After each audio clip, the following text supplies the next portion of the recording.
sodium hydroxide.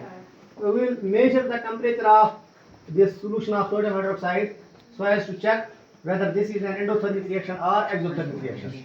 We have got a lab thermometer. ये क्या है? Lab thermometer. लैब थर्मोमीटर में आप यहाँ देखोगे कि इस वक्त जो लाइन है, जो रीडिंग है वो कहाँ पे है? रीडिंग कहाँ पे है? 20 पे है। जो ही मैं इसमें डालूंगा, अगर ये राइज हुआ तो यहाँ हीट प्रोड्यूस हुई है, अगर ये डाउन हुआ तो ये एंडोथर्मिक है। यदि आप देखो इसको डालने के बाद क्या होगा, देखो आप यहाँ देखा हो आप, यहाँ ये चढ़ रहा है ऊपर, रेड लाइन ऊपर चढ़ रही है, दिख रहा है? Yes sir. कहाँ पहुंचा? 60। पहले कहाँ पे था? 20। इसका मतलब है 40 डिग्री राइज हुआ। ये टेम्परेचर कहाँ से आ गया? हीट की वजह से। हीट कैसे प्रोड्यूस हुई? हीट कैसे प्रोड्यूस हुई?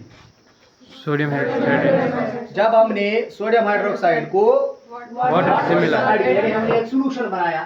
सोडियम हाइड्रोक्साइड के सॉल्यूशन को हम क्या कहते हैं usually? We call that as, इसको क्या कहते हैं?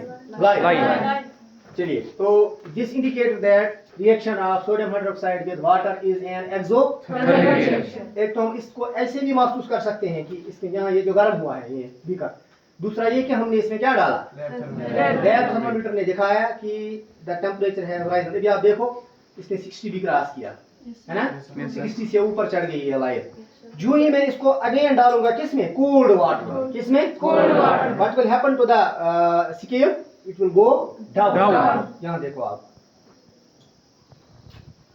यहाँ देखो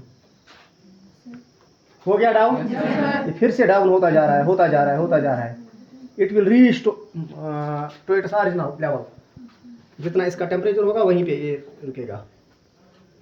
So that's what we have done. We have checked the temperature by the use of lab thermometer. अभी आप देखो कि ये जो टेम्परेचर है, टेम्परेचर को हम कैसे डिफाइन करते हैं? Temperature is an effect. Temperature is an effect. Heat is its cause. Heat is its cause. SI unit of temperature is Kelvin. Temperature is also measured in degree Celsius. Temperature is, जैसे 9th में आपने पढ़ा है, यहाँ degree Celsius लिखा है। Degree Celsius भी इसका यूनिट है, फ़ारेनहाइट भी इसका यूनिट है, केल्विन भी इसका यूनिट है। तीनों यूनिट्स में इसको मेजर कर सकते हैं, लेकिन SI unit of temperature is kelvin. SI unit of temperature is kelvin. तो केल्विन में हम इसको मेजर करते हैं। आई बात समझ में? Yes sir.